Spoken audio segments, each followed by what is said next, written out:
Thank you. I have the following observation.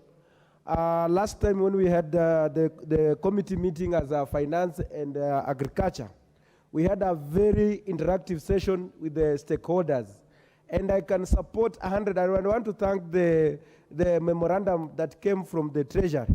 And I can tell you that the leasing model, because you realize that most of these companies, like even the Mumias that is being talked here, what really made it to undergo the situation where it is right now is because of the poor privatization model that was used.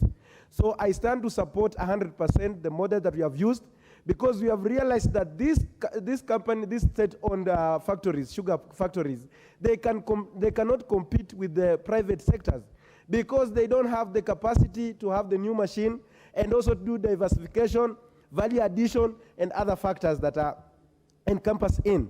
I also want to thank the committee and for the MOCO, which has been so pertinent in contributing the production of cans.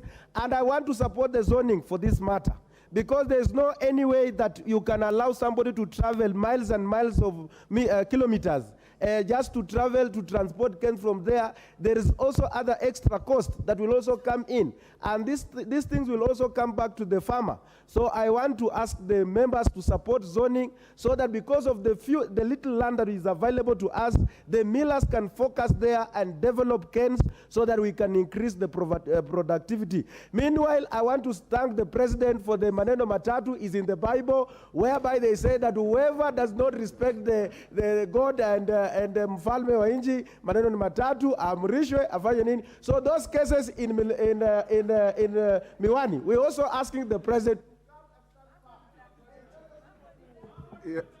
Yes, David Ocheng.